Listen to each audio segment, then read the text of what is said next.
आशीष के गुरुवर फिर ये तरस तुम्हारा हो, ऐसा दो आशीष के गुरुवर फिर ये तरस तुम्हारा हो। जब भी दर्श हो मेरे गुरुवर सिर पर हाथ तुम्हारा हो, सिर पर हाथ तुम्हारा हो।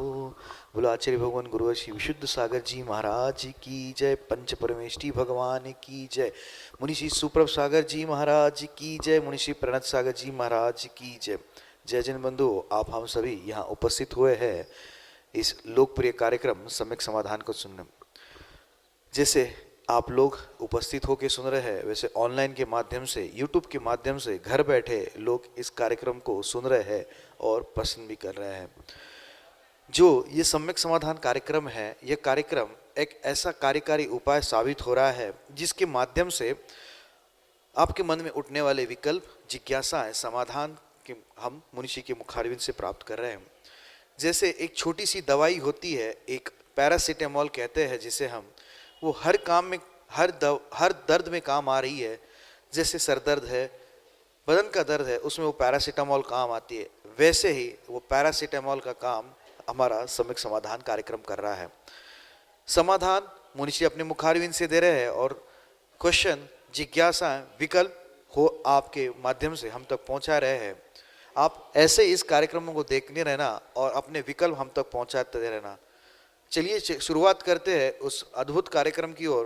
मैं मुनिषी के चरणों में बारंबार नमोस्तु करते हुए मुनिषी प्रणत सागर जी महाराज जी से यह निवेदन करता हूं कि हे स्वामी, आज के कार्यक्रम को गति प्रदान करते हुए संचालित करें। नमोस्तु नमोस्तु नमोस्तु। ओम नमः सिद्धेभ्य। नमः श्री वर्धमानाय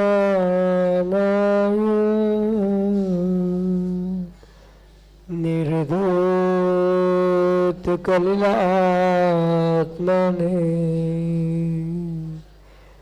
सालोकानां त्रिलोकानां यदि विद्यादर्पणायते,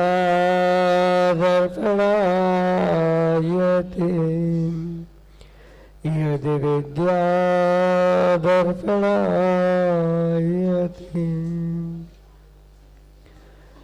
पंच परमेष्ठी भगवान की, परम पूज्य आचार्य भगवंत गुरुवर विशुद्ध सागर जी महाराज की, परम पूज्य मुनि श्री सुप्रभ सागर जी महाराज की,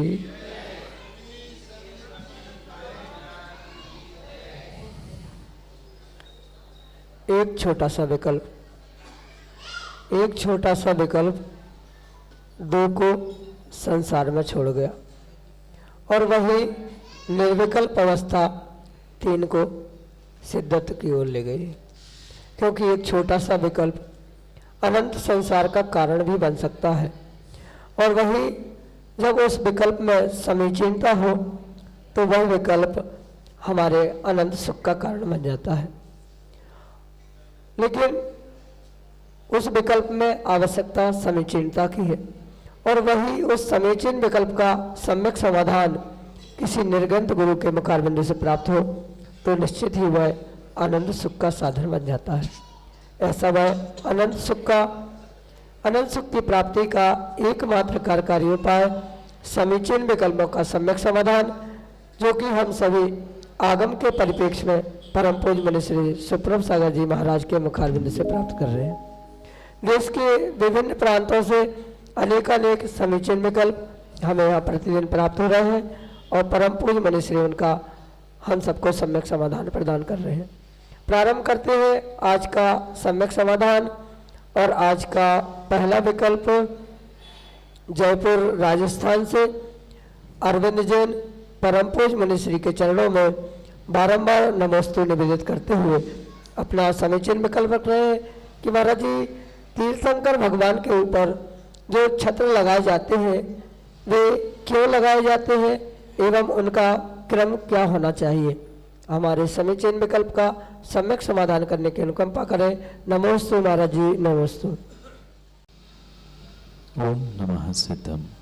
परम पूज्य आचार्य भगवान गुरुवर विशुद्ध सागर जी महाराज की परम पूज्य मुनि श्री सुप्रभ सागर जी महाराज जी की।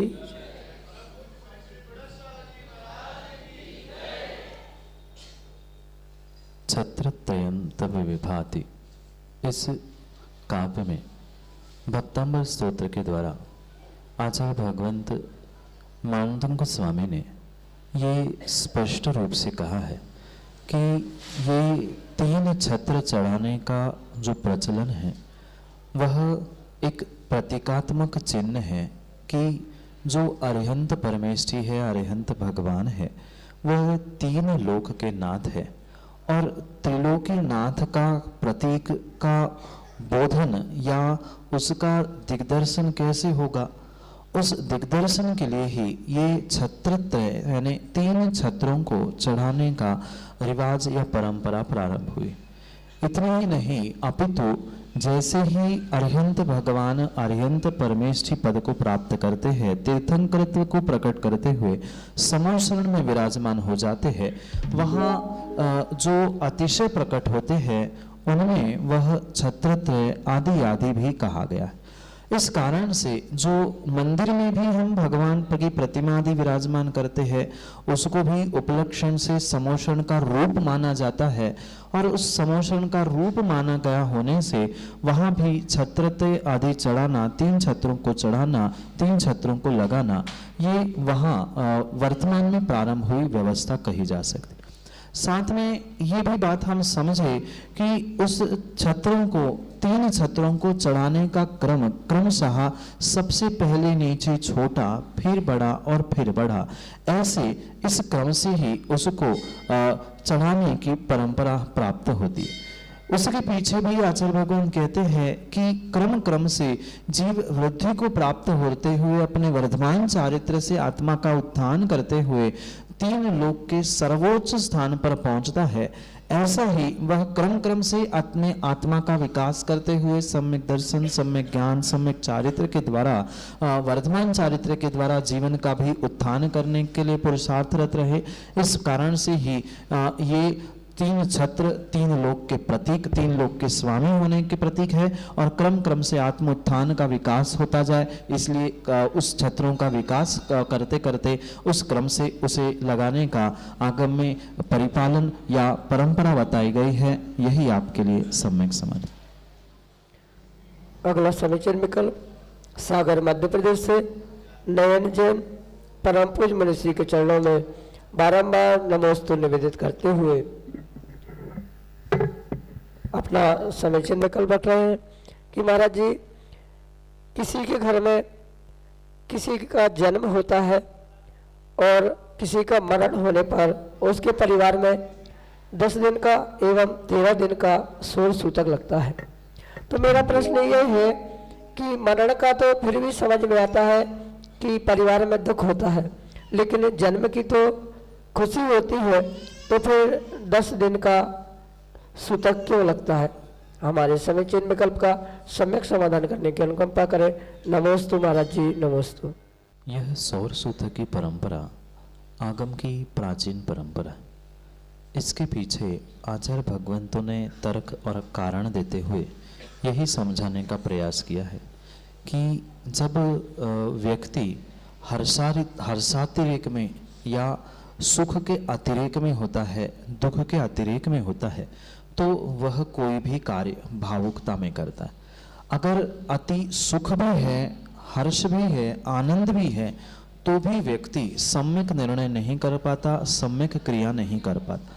वह भावातिरेक में आते हुए, भावुकता में आते हुए कहीं ना कहीं कुछ अविनय का कार्य या कोई विपरीत कार्य कर सकता है, करने की संभावना हो सकती है। इस कारण से वह सुख के दिनों में और दुख के दिनों में परिपूर्ण रूप से आचार्य भगवंतों ने 10 दिन की और 13 दिन की सौर सूतक आदि की व्यवस्था आगम में बनाई दी है। और उस सौर सूतक की जो व्यवस्था है, उस सौर सूतक की व्यवस्था में भी हम इस प्रकार से उससे समझने का प्रयास करें कि अगर किंचित भी किसी भी प्रकार से व्यक्ति भावुकता में आते हुए देवशास्त्र गुरु की अभिनय कर बैठा तो जितना वह पुण्य का कार्य नहीं कर रहा है उतना ही वह पाप का कार्य वहां कर बैठता है। इसलिए 10 दिन 13 दिन की एक देवशास्त्र गुरु से मर्यादा बनाई गई है। साथ में जो पीढ़ी का अंतर भी बताया गया है तो उसके पीछे भी यही कारण है, यही प्रमाण है कि जितनी नज़दीक की पीढ़ी होती है उतना राग या सुख दुख अधिक कम ज़्यादा हो सकता है। इसलिए जितनी पीढ़ियां बढ़ती जाती है उतना उतना ही सौर सूतक कम भी कहा गया है। ये बहुत तर्कपूर्ण प्रमाणों के साथ आचार्य भगवंतों ने इस बात को सिद्ध किया है कि एक देवशास्त्र गुरु के पास पहुंचने की एक मर्यादा रूप बताया गया है, क्योंकि 3 दिन फिर 5 दिन 3 दिन बिल्कुल मंदिर के भीतर नहीं जाना, फिर 5 दिन बाद फिर अनेक अनेक प्रकार के ऐसे अनेक कारणों को दिमाग में रखते हुए ये सूतक पातक या सोर आदि की व्यवस्था आचार्य भगवंतों ने बताई है।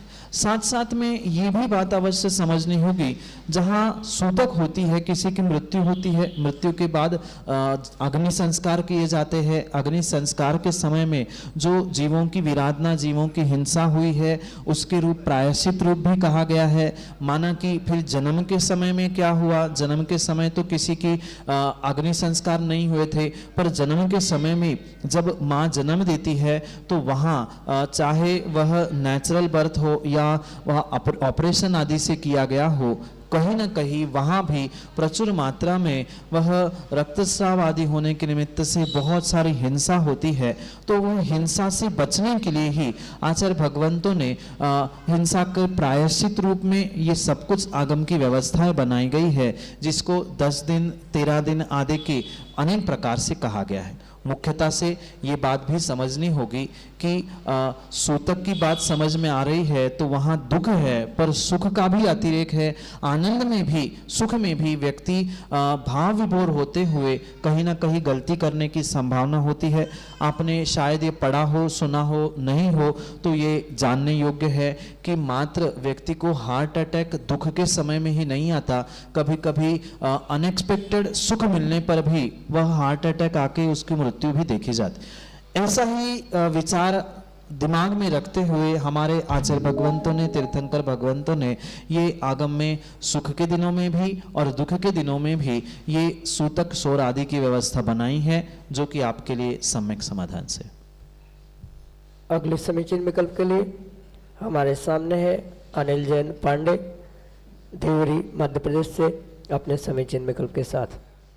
नमोस्तु महाराज श्री, मेरा क्वेश्चन था महाराज जी, प्रवचन के माध्यम से एक बार जिन दर्शन से 1 करोड़ उपवास का फल मिलता है, तो क्या इस पंचम काल में मन इतना निर्मल हो सकता है कि एक बार जिन दर्शन से 1 करोड़ उपवास का फल मिल पाए? नमोस्तु भगवान। जीव की भावों की परिणति जरूरी नहीं है कि हर समय काल या समय पर निर्भर रहे। अगर तीव्र पुरुषार्थ व्यक्ति करे तो पंचम काल में भी वह इतने तीव्र पुण्य को प्राप्त कर सकता है। अगर ऐसा नहीं होता तो आचार्य भगवंत स्पष्ट अपने ग्रंथों में लिखते कि ये कंडीशन मात्र चौथे काल के लिए है, मात्र तीसरे काल के लिए है, पर ऐसा कहीं भी प्रमाण प्राप्त नहीं होता।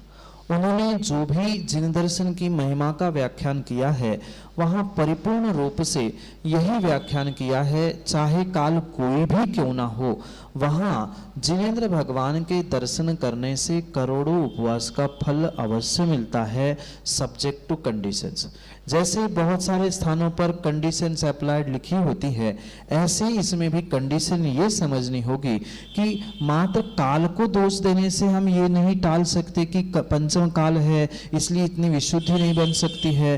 ये काल का निमित्त तो है, पर उस काल के निमित्त के साथ साथ सबसे अधिक हमारी भावों की कमजोरी, स्वयं की श्रद्धा की कमजोरी है, जिसके कारण से हम इतने उपवास के फल को प्राप्त नहीं कर सक पा रहे।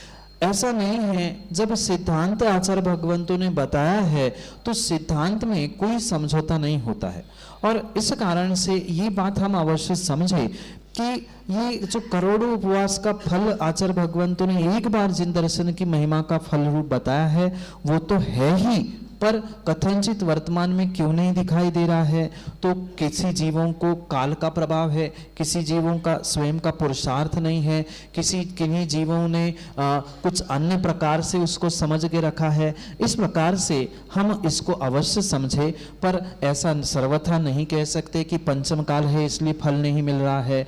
अगर ऐसा होता तो फिर आचार्य भगवंत स्पष्ट लिखते कि पंचम काल के लिए नहीं, अन्य कालों की ये व्यवस्था है। ऐसा किंचित भी किसी भी प्रकार से नहीं है। हाँ, कथनचित काल का प्रभाव रहता है निमित्त रूप, पर सर्वथा ऐसा ही है ऐसा नहीं है। उस काल के निमित्त से कभी कभी जीव पहले ही उम्मीद हार बैठता है, पुरुषार्थ ही नहीं करता है, या उतने विशुद्ध भावों को प्राप्त भी नहीं कर पा रहा है, क्योंकि वह काल का कुछ अंश, मतलब काल का कुछ प्रभाव तो है, पर बाकी भी बहुत सारे ऐसे जीव के स्वयं का उपादान भी, इतना विशेष पुण्यात्मा भी जीव पंचम काल में जन्मता नहीं है कि कोई विशेषता को प्राप्त करते हुए अद्भुत चमत्कारक हो जाए। तो ये बहुत सारे कारणों को समझते हुए हमें ये समझना होगा, पर सिद्धांत तो यही है, जिन दर्शन से करोड़ों उपवास का फल मिलता है, कंडीशन से अप्लाइड, भाव अच्छे होने चाहिए, हमारा द्रव्य, क्षेत्र, काल, भाव, ये सब कुछ अगर व्यवस्थित है तो हमें अवश्य ही फल मिल सकता है। यही आपके लिए सम्यक समाधान। रज्जू जैन, 12 देवरी, मध्य प्रदेश से अपने समीचीन विकल्प के साथ हमारे सामने। नमोस्तु महाराज जी, नमोस्तु महाराज जी। छेपन में 3 चावल क्यों छेपे जाते हैं? और कभी कभी जल्दी में अगर क्यों 4 या 5 हो जाएं तो उससे क्या पाप लगता है? नमोस्तु महाराज जी। भोजन में स्थापना जो की जाती है उसके पीछे बहुत अच्छा तर्क आचार्य भगवंत ने दिया। बहुत सारे जीव तो स्थापना करना बंद कर चुके हैं, पर बिना स्थापना के पूजा नहीं होती। पूजन का एक अंग जहाँ से पूजन प्रारंभ होती है वह स्थापना है, और वह स्थापना किंचित भी ये नहीं है कि हम भगवान को वहाँ विराजमान कर रहे हैं या किसी देवों को आमंत्रित कर रहे हैं, ऐसा वह अभिप्राय उस स्थापना के पीछे नहीं। स्थापना में जो मंत्रों के द्वारा हम उच्चारण करते हैं, अत्र अत्र तिष्ठ तिष्ठ सन्निधिकरण मम, इस मंत्रों के द्वारा जो हम हृदय में अपने सन्निकट यानी अपने पास, अपने हृदय में जो परमात्मा को आमंत्रित कर रहे हैं, वह परमात्मा को आह्वान करने के लिए ही ये स्थापना की जाती। फिर जब परमात्मा को हृदय में आह्वान किया ही था तो ठोने पर फिर चावल, लौंग आदि चढ़ाने की क्या आवश्यकता थी? इसके पीछे भी एक तर्क संगत कारण आचार्य भगवंत ने बताया है कि हमने भगवान की जो स्थापना की अपने हृदय में आमंत्रित कर लिया, पर हमें बोध कैसे हो कि हमने हृदय में आमंत्रित किया है, कौन से भगवान को किया है, कितनी बार किया है, ये सब कुछ बहिरंग रूप से बोध करने के लिए, प्रदर्शन करने के लिए मात्र वहां पर ठोने पर चावल चढ़ाना, लौंग चढ़ाना, ये एक मात्र प्रतीकात्मक क्रिया है, एक प्रतीक रूप में की जाने वाली क्रिया। साक्षात हम भगवान को अपने हृदय में आमंत्रित कर रहे हैं और हृदय में ही बैठकर उनकी पूजा कर रहे हैं, क्योंकि भले ही वेदी के सामने हम बैठे हैं, पर वहां भी 2-4 फीट 10 फीट की दूरी है, बीच में कोई आएगा तो वो दूरी के कारण हम विघ्न को प्राप्त करके डिस्टर्ब हो सकते हैं। इसलिए सीधे अपने हृदय में बुलाने के लिए स्थापना की जा रही, पर वहां जो ठोने में चावल चढ़ाना, लौंग चढ़ाना, ये क्रिया चल रही है, एक प्रतीकात्मक होने के निमित्त से वहां ये जरूरी नहीं है कि हमें 3 ही चावल चढ़ाने हैं, कि हमें 9 चावल चढ़ाने हैं, कि लौंग ही चढ़ानी है, कि पीले पुष्प ही, ऐसा कहीं भी आवश्यकता नहीं है। मात्र वह संकेत है कि हमने इतनी पूजा प्रारंभ की है, हमें पूजा का बाद में विसर्जन भी करना है। इस प्रतीकात्मक क्रिया के निमित्त से ही आचार्य भगवंत ने वहां ये पीले चावल का या लौंग आदि का स्थापना करने का व्याख्यान किया है। अगर धोखे से 3 की जगह 4 हो गए, 4 की जगह 2 हो गए तो उसमें कोई पाप लगने वाला नहीं है, पर ये आवश्यक है कि अगर हम कर रहे हैं तो सावधानी से विवेक से करेंगे तो हमें उसका विशेष फल मिलेगा। गड़बड़ करेंगे पाप नहीं लगेगा पर पुण्य कम लगेगा, इतना पक्का है। सावधानी से विशेष सोच समझ के करेंगे तो उसका विशेष फल मिलेगा, क्योंकि जितनी अधिक विशेष विधि होगी उतना ही विशेष पुण्य मिलेगा। पाप नहीं मिलेगा पर पुण्य की कमी हो सकती है, इसलिए विवेक पूर्वक करने से ही उसका विशेष फल मिलता है। यही आपके लिए सम्यक समाधान। अगले समीचीन विकल्प के लिए हमारे सामने है अंजना पांडे, देवरी, मध्य प्रदेश से। नमोस्तु महाराज श्री, मेरी जिज्ञासा है कि समूह शरण में जब भगवान 5000 धनुष ऊपर रहते हैं तो अष्टम भूमि पर जो 12 सभाएं लगती हैं वे कहाँ पर रहती हैं? जो समोशरण होता है माँ, वह समोशरण पूरा का पूरा जमीन से उतने 5000 धनुष ऊपर हो। ऐसा नहीं है कि भगवान 5000 धनुष ऊपर है और समोशरण जमीन पे लगा है, ऐसा नहीं है। वह समोशरण भी उतनी ही ऊंचाई पर रखता है, वह भी अधर में होता है, जमीन पर नहीं होता। जरूरी नहीं है कि बिल्कुल भगवान के बराबरी से समोशरण हो। भगवान समोशरण में होते हैं, समोशरण जमीन से ऊपर होता है, और उस समोशरण में भी भगवान का जो स्थान होता है उन जो 7-8 भूमियां बताई है उस 8 भूमि से ऊपर होता। जो वर्तमान में प्रतीकात्मक रूप से आपने समोशरण देखा होगा कि अनेक कटनियों से, यानी 7 कटनियों को दिखाते हुए 8वीं में वह श्रीमंडप भूमि बताई जाती है, फिर उसमें भगवान की गंधकुटी, फिर भगवान, ये जो कुछ दिखाया जा रहा है मात्र प्रदर्शन के लिए, यानी वह स्थिति क्या है ये देखने के लिए। पर वास्तविकता में समोशरण की सभी भूमियां समतल होती है, वह एक के ऊपर एक नहीं होती। चाहे वह पहली भूमि, दूसरी भूमि हो या 8वीं भूमि हो, वह समतल होती है। और ये माना कि जमीन है तो उस जमीन से ऊपर से ही वह भूमियां प्रारंभ होती है। क्रम से पहली, दूसरी, तीसरी, चौथी, 5वीं समतल होती है। 8वीं भूमि भी उसी तल पर यानी उसी लेवल पर होती। फिर उस 8वीं भूमि में मध्य में जो 3 कटनियां होती है जिसे गंधकुटी कहा जाता है, उस गंधकुटी के ऊपर वह कमल होता है और कमल में भी वह भगवान अधर होते हैं। तो ये सब कुछ व्यवस्था उस समोशरण के निमित्त से होती है। ऐसा नहीं है कि भगवान 5500 धनुष ऊपर उठ गए तो भगवान ऊपर है और 5500 धनुष नीचे समोशरण, ऐसा नहीं है। उस समोशरण की जो 3 कटनियां, जहां गंधकुटी कहा जाता है, जो कमल है, वह परिपूर्ण रूप से भगवान और उसमें बहुत छोटा सा अंतर होता है। मात्र भगवान उसमें अधर होते हैं, उससे स्पर्शित नहीं होते। पर उसका अधर का मतलब कोई योजनों धनुषों उसका अंतर नहीं है, बिल्कुल बहुत छोटा से अंतर से वह कमल और भगवान विराजमान होते। इसलिए वह जो ऊंचाई बताई गई है वह भगवान तो ऊपर पहुंच ही गए, पर बिल्कुल जहां भगवान उस 5000 धनुष पहुंचते हैं, माना कि भगवान का ये स्थान है, तो यहां से उतने नीचे तक वह 3 कटनी, फिर वह 8 भूमियां, सभा मंडप, 12 सभाएं आदि सब कुछ लगते हैं। 8वीं भूमि जो होती है उसी में 12 सभाएं होती है, उसके मध्य में ही वह 3 कटनियों से युक्त गंधकुटी होती है, उसके ऊपर ही भगवान का कमल होता है, कमल के फिर ऊपर सिंहासन और सिंहासन पर फिर अधर भगवान। इस प्रकार से वह व्यवस्था होती है।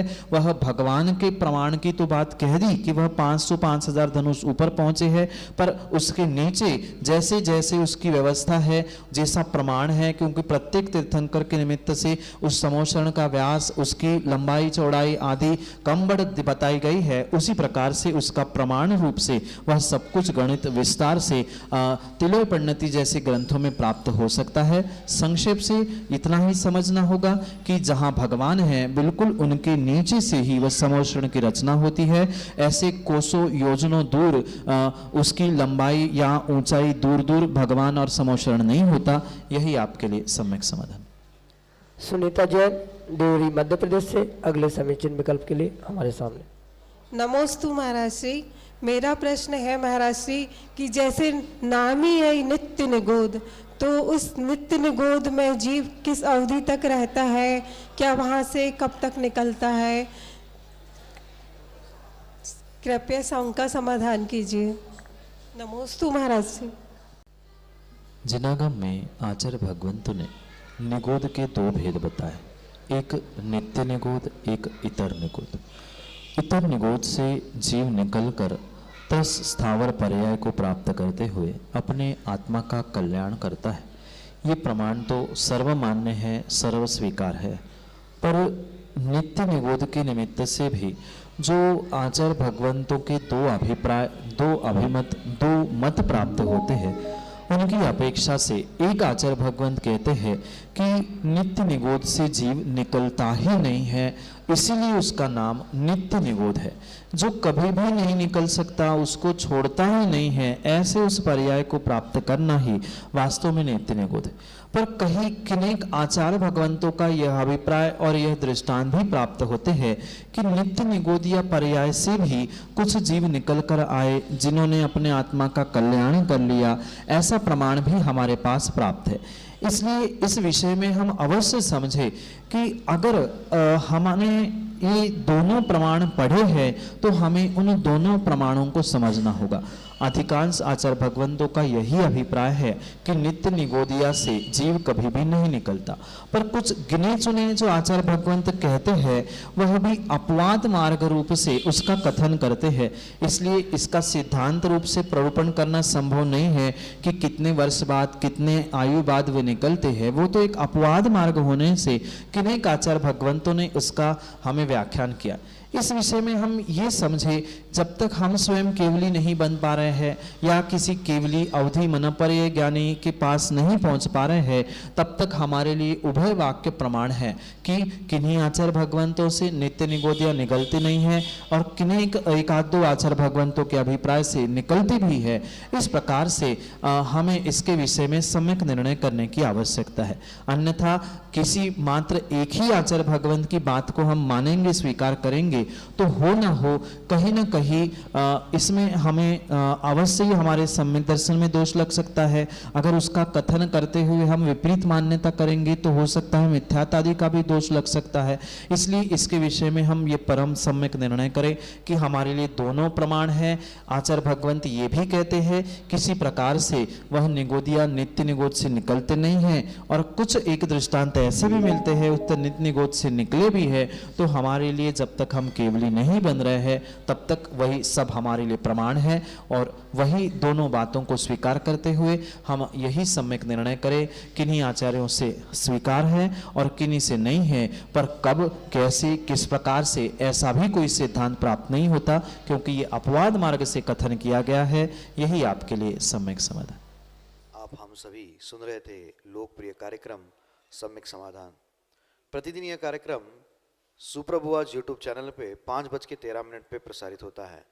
सुप्रभुवाज यूट्यूब पे आप सर्च करिए, सब्सक्राइब करिए एवं बेल आइकन को प्रेस करिए ताकि इसके जो भी वीडियोज अपलोड होते हैं उसका आप लाभ घर बैठे ले सकते हैं। मुनिषी के अन्य प्रवचन जो चतुर्मास में हुए हैं उसके पूर्व में भी हुए हैं, शीतकालीन वाचना वगैरह के अन्य अनेक सामग्री एवं वीडियोस सुप्रभुवाज यूट्यूब चैनल पे अवेलेबल है। आप उसके माध्यम से मुनिषी के प्रवचन का लाभ ले सकते हैं। प्रतिदिन शाम को 7:40 पे जिनवार टीवी के माध्यम से मुनिषी के प्रवचन का प्रसारण होता है। आप सभी लोग जिनवार टीवी के माध्यम से अद्भुत ग्रंथ रत्नमाला ग्रंथ का स्वाध्याय कर सकते हैं। रत्नमाला एक ऐसा ग्रंथ आचार्य भगवान शिवकोटि स्वामी महाराज विरचित, जो अभी तक पहली बार जिनवार टीवी के माध्यम से स्वाध्याय के लिए, स्वाध्याय प्रेमियों के लिए 7:40 पे उपलब्ध किया गया है। आप घर बैठे कार्यक्रम का लाभ ले सकते हैं। अगर आप सम्यक समाधान से जुड़ना चाहते हो, अगर आप इस कार्यक्रम के माध्यम से अपने विकल्प हम तक पहुंचाना चाहते हो, तो हमारा व्हाट्सएप का नंबर नोट कर लिएगा 8707548811। जी नंबर मैं एक बार दोबारा दोहराता हूँ, 8707548811। नीचे पट्टी पे स्क्रॉल पे भी यह नंबर चल रहा है, आप उसके माध्यम से भी हम तक संपर्क कर सकते हैं। अगर आप जीमेल के उपभोक्ता है तो सम्यक.समाधान@gmail.com इसके माध्यम से भी आप अपना विकल्प हम तक पहुंचा सकते हैं। आज के लिए इतना ही। ऐसे ही नवनवीन एवं अनुपम कार्यक्रम लेके हम आप तक पहुंचाएंगे। याद रहे, सुप्रभु आज यूट्यूब चैनल के माध्यम से आप ये कार्यक्रम देख रहे थे। सब्सक्राइब करना, लाइक करना एवं शेयर करना ना भूले। मुनिषी के चरणों में बारंबार नमोस्तु करते हुए आज के इस कार्यक्रम को यहीं पे विराम देते हैं। नमोस्तु नमोस्तु नमोस्तु।